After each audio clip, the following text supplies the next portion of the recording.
Trampar, labutar, trabalhar, ir pra lida. A gente sabe bem o que significa isso, né? Amanhã, 1º de maio, é celebrado o Dia do Trabalhador. E com a chegada do coronavírus, rolaram mudanças radicais nas relações de trabalho, o que está deixando muita gente com dúvida. Oi, eu sou o Wagner de Alencar e estou em Quarentena, o podcast criado pela Agência Mural de Jornalismo das Periferias, com informações, histórias e relatos sobre a Covid-19. Está na luta, corre, do dia a dia. Mamita é fria, mas precisa. No podcast de hoje, reunimos perguntas dos nossos ouvintes envolvendo as leis trabalhistas. A gente conversou com Marcelo Melec, que é advogado e professor de Direito do Trabalho. A confusão começa na medida provisória 936 do governo federal. Essa MP apresenta duas possibilidades principais de mudanças no trabalho. Primeira é a redução proporcional da jornada de trabalho e de salários, basicamente em 3 faixas: 25% de redução da jornada com 25% de redução do salário, 50%, metade do salário com metade da jornada, e 70% da jornada com redução de 70% do salário. A segunda é a suspensão do contrato trabalhista. Quando isso acontece, o empregado tem direito ao seguro-desemprego. Explicada a nova MP, o Marcelo responde dúvidas que recebemos pelo WhatsApp. A primeira é da Cláudia, de Carapicuíba, na Grande São Paulo. Quando tem redução da jornada de trabalho e do salário, que chega a 50%, aí fazendo os cálculos e tal, essa pessoa ela tem direito a uma daquelas opções do auxílio emergencial? A maneira de recorrer é a mesma?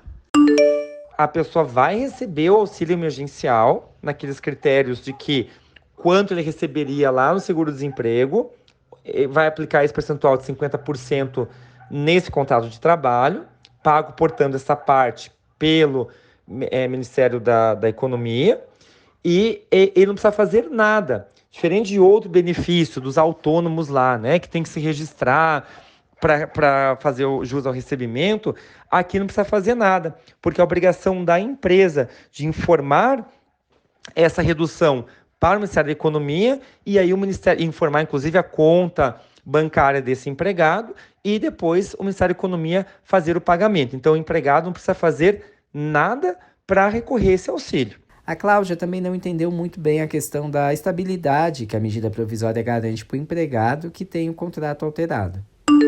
Durante essa redução de jornada e salário que as empresas podem fazer por conta disso, né? Depois desse período, os 3 meses seguintes que voltam ao normal, a empresa não pode, é uma garantia que ela tem que dar aos funcionários, que ela não pode demitir os funcionários? Garantia de trabalho ou estabilidade provisória colocada pela MP, no caso de redução de jornada e salário, ocorre da seguinte maneira: um período máximo que pode haver redução são de 90 dias. É o período máximo, não quer dizer que o empregador vai utilizar os 90 dias. Mas vamos imaginar que ele utilizou os 90 dias.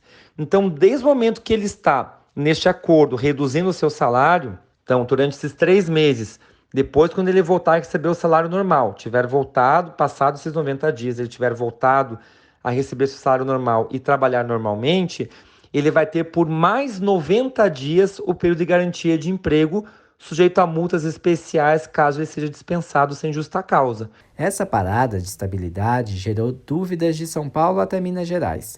A Fernanda mora em Itapeva e faz parte do quadro de funcionários da pessoa com deficiência. A empresa dela suspendeu o contrato por 2 meses. Eu quero saber, quando eu voltar, se aquela estabilidade que eu tinha por ser PCD, se ela continua valendo ou não.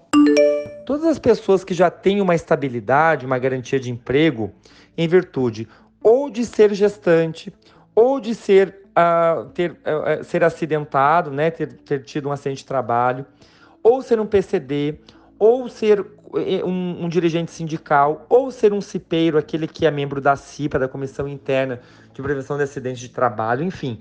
Qualquer modalidade, ela não se altera a estabilidade por conta da MP. A MP não vai deixar menos garantida a relação, pelo contrário. Então, se nesse caso do PCD, ele vai ficar 2 meses de estabilidade depois quando ele voltar, e ele tem uma estabilidade maior, vai prevalecer a maior, e não essa só dos 2 meses. Chegaram também no nosso Zap questões para além da nova medida provisória. Em Itaquera, na Zona Leste, o Valdir não vê a hora de dar entrada no seguro-desemprego. Faz 2 semanas que ele foi demitido e a empresa ainda não deu baixa na carteira. A demissão não foi por justa causa, mas devido à crise. Eu queria saber se a empresa tem um prazo para poder dar baixa na carteira e para me dar o papel para eu dar entrada no seguro-desemprego. E em quanto tempo, depois de eu dar entrada, em quanto tempo eu recebo o seguro? Já era obrigação do empregador ter feito isso durante aí o período da rescisão, a baixa na carteira dela e a comunicação ao INSS. Como a empresa não fez, resta o empregado, já que suas tentativas de solicitar a empresa foram frustradas, procurar a Superintendência Regional do Trabalho da sua cidade para fazer essa reclamação, para que seja possível ali dar prosseguimento a essa baixa. Ou então também procurar o sindicato de sua categoria para ver no que o sindicato pode ajudar no sentido de fazer ali as tratativas com a empresa para que haja essa devida e correta baixa na carteira de trabalho. Já a Elaine de Osasco está com medo de perder o emprego. A minha empresa reduziu meu salário, mas não diminuiu a minha carga horária. Isso tá certo? E como que eu posso negociar? Porque eu tenho medo de falar alguma coisa e perder o emprego. Não está correto. Não se pode reduzir salários sem reduzir carga horária. Agora, se a empresa está simplesmente reduzindo o salário, ela está pagando o salário em atraso. Ela está devendo o salário ainda e ele está em atraso.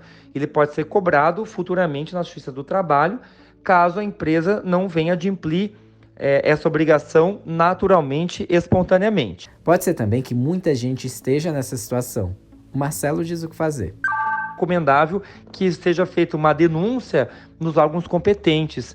Pode-se fazer uma denúncia no Ministério, na Superintendência Regional do Trabalho, no Ministério Público do Trabalho e também no seu sindicato. O Sindicato dos Trabalhadores também pode atuar nesta área.